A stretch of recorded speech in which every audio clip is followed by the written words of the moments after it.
Kejaksaan Agung menggelar rekonstruksi pemberian suap senilai 60 miliar rupiah terhadap para hakim dalam vonis lepas kasus korupsi minyak sawit mentah. Dalam rekonstruksi terungkap bahwa pertemuan para tersangka dilakukan sebanyak 3 kali sebelum suap diberikan.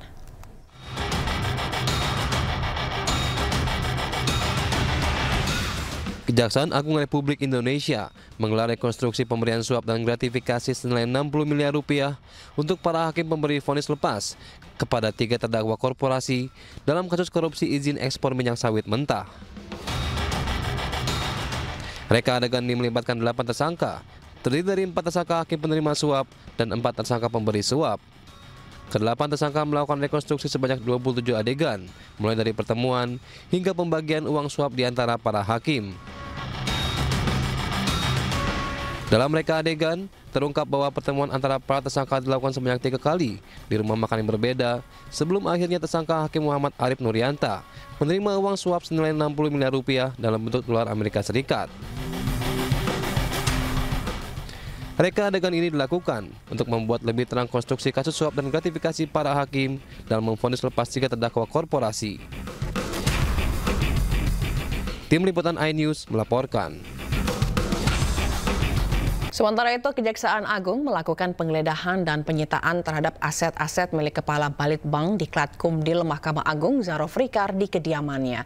Penggeledahan dan penyitaan terkait penanganan perkara tindak pidana pencucian uang yang menjerat Zarof Rikar.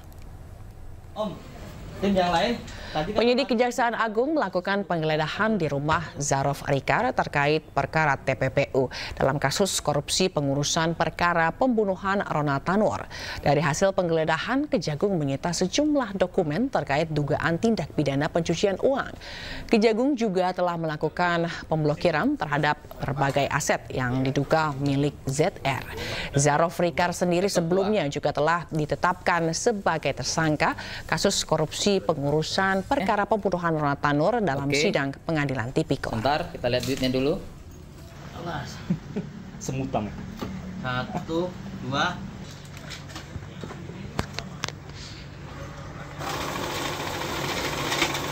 Udah, yes. 2. Sementara itu, pemerintah Provinsi Jawa Barat berencana menerapkan program wajib militer bagi anak-anak bermasalah, terutama yang terlibat dalam geng motor dan tawuran. Kebijakan ini diharapkan menjadi solusi tuntas untuk menangani kenakalan remaja yang kerap terjadi.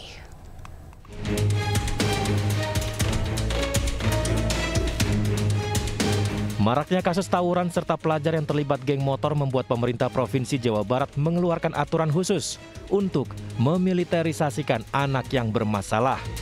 Program ini bertujuan membentuk karakter disiplin dan tanggung jawab.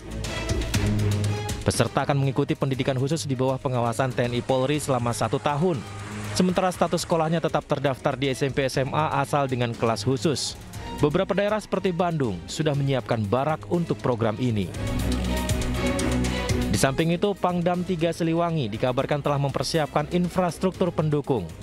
Menurut Gubernur Jawa Barat, rencananya program akan dimulai pada Mei 2025 dengan peserta termasuk anak-anak yang tertangkap tawuran atau terlibat tindak kriminal. Upaya ini dilakukan karena persoalan kenakalan remaja kerap tak selesai-selesai dari dulu. Kan kita ini dari dulu ngomongin geng motor nggak selesai-selesai. Anak-anak yang mengalami problem di rumah sehingga berdampak tidak sekolah tidak selesai. Hari ini kita akan merumuskan dengan para bupati wali kota. Nanti anak-anak yang orang tuanya sudah tidak sanggup lagi untuk mendidik, nanti akan kita wajib militerkan. Ya? Udah, nanti kabupaten kota ada beberapa kabupaten yang sudah siap. Nanti mana sih anaknya? Nanti ada anak yang tawuran di jalan, kita akan bawa. Nanti saya panggil orang tuanya mau gimana? Sanggup masih mendidik atau kita sekolahkan di sekolah militer? Nanti di komplek tentara atau di komplek polisi, kita sekolahkan di situ selama 1 tahun, minimalnya 6 bulan. Sampai dia berubah. Ini bagaimana cara kita harus mulai cepat lagi, nggak bisa lagi terus-terusan wacana dari dulu geng motor nggak selesai-selesai. Harus tuntas. Pemerintah menegaskan program ini akan dipantau ketat untuk memastikan tujuan pendidikan tercapai serta mengurangi tingkat kenakalan remaja. Dari Bandung, Jawa Barat, Ervan David, iNews melaporkan. Mantan Menteri Pemuda dan Olahraga Roy Suryo bersama 2 tokoh lainnya resmi dilaporkan ke polisi oleh sebuah ormas di Banten. Pakar telematika tersebut dilaporkan atas dugaan penghasutan publik terkait keaslian ijazah Presiden ke-7 Republik Indonesia Joko Widodo.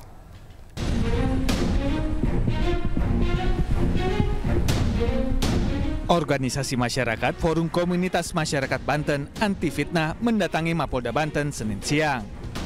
Mereka melaporkan pakar telematika Roy Suryo, ahli digital forensik Rismon Cianifar, serta Dr. T. Fauzia Tiasuma atas dugaan penghasutan publik terkait keaslian ijazah Presiden ke-7 Republik Indonesia Joko Widodo. Ketua Forum Komunitas Masyarakat Banten Anti Fitnah, Roynal Pasaribu, menyatakan pelaporan ketiganya diajukan dengan dasar pasal penyebaran berita bohong dan pencemaran nama baik dalam Undang-Undang ITE. Selama lembaga penerbitnya itu tidak pernah membatalkan, tetap mengakui asli, dan pengadilan pun tidak pernah juga menyatakan itu ijazah yang palsu, kita berpegangan kepada itu. Atas dasar itulah kita datang ke Polda ini, supaya tidak ada lagi kegaduhan di masyarakat. Sebelumnya, pengamat telematika Roy Suryo mengatakan ijazah Presiden ke-7 RI Joko Widodo yang viral di media sosial palsu. Dalam kesempatan lain, Roy Suryo menyatakan siap menghadapi proses hukum dan membuktikan keabsahan ijazah Presiden RI ke-7 Joko Widodo di pengadilan. Ijazahnya tidak ada di UGM.